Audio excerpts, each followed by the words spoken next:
lead Rome to greatness, and become its first emperor in triumph.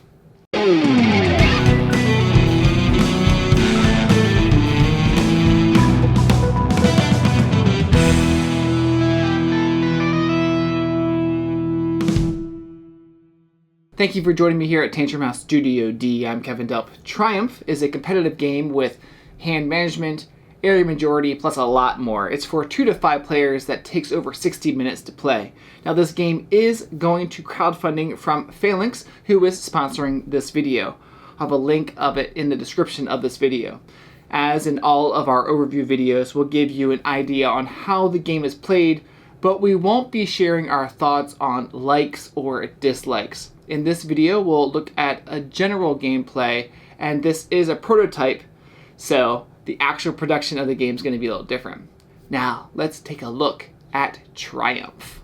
Remember, this is a prototype, but you can see the components here in the game: the board, the cards, the tokens, and the tiles. Here's a quick overview of the game. There are 3 rounds in the game. In each round, you'll have 7 phases. Usually in a phase, you'll be playing a card from your hand to determine player order for that phase. Those with a higher influence will usually get a special benefit for that phase to help them, like get more cards or build buildings, place clients out on the board, and things like that. You're trying to get prestige in the game, and whoever has the most prestige at the end of the game is going to win. Now, there is a way for all the players to lose the game, and that is if a barbarian commander moves into Rome. You don't want that to happen. Okay, let's look at a round a little bit more in depth. Now, the first phase of each round is the auguries. This is sort of the setup phase for each round, and you're actually going to skip it in the first round since you sort of already are setting up the game at the beginning of the game. But this is the phase where you place out new barbarian commanders, reveal new buildings, and new law cards. Then, phases 2 through 6 are sort of similar in the fact that each of these phases, players will simultaneously play a card from their hand, and that's going to determine player order for that round.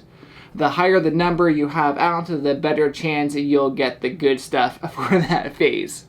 Alright, phase 2, that's the assembly phase. The top players will be able to get a law card, which will give special benefits in the game. You'll also be able to place a client, which will help with area control and things like that in the game. Don't worry though, in a higher player count game, those players that don't get those cool law cards, the special benefits, they're going to get an intrigue marker. Intrigue markers have 2 purposes. For 2 intrigue markers, you can add an influence to the number on your family card, so you can maybe win one of those phases. Or for 2 intrigue markers, you'll be able to re-roll dice during a battle.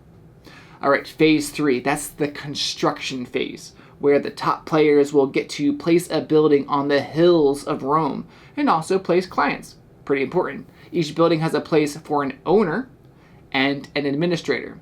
They don't have to be the same person. The owner is going to be scoring prestige, that's important, and the administrator, though, will be getting to use the effects that the building provides. Alright, phase 4, that's conflict, which actually has 2 things happening during this phase. One is that the top players are going to be gaining money, and the top players will also be placing major or minor military leaders out on the board.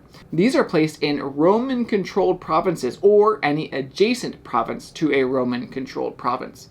Players will also be placing out legions equal to the number of legion icons on their family card.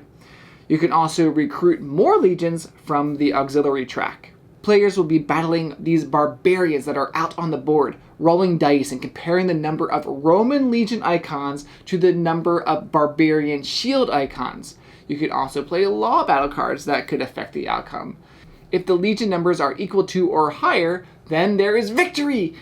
But if not, then there's defeat. Spoils are awarded if victorious to those present in the battle. A lot of good stuff is given out to that major military leader. But even if you have your minor military leader there, that'll get you some benefits as well.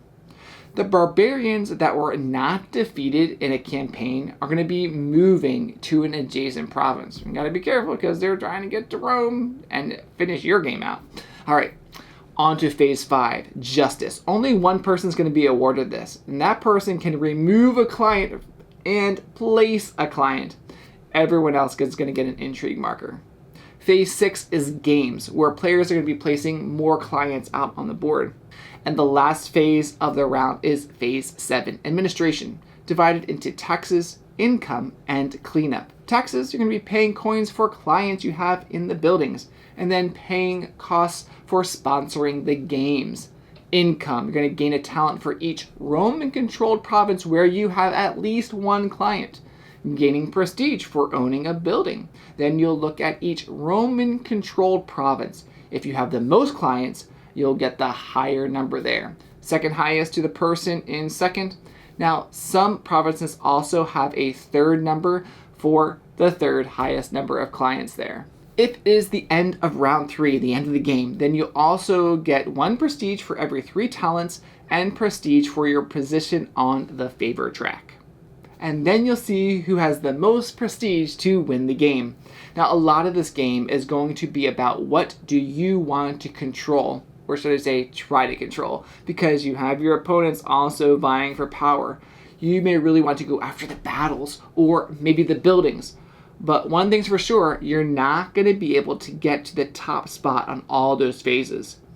But you can still do well in the game by being a part of a battle, even if you weren't the major military leader in that one.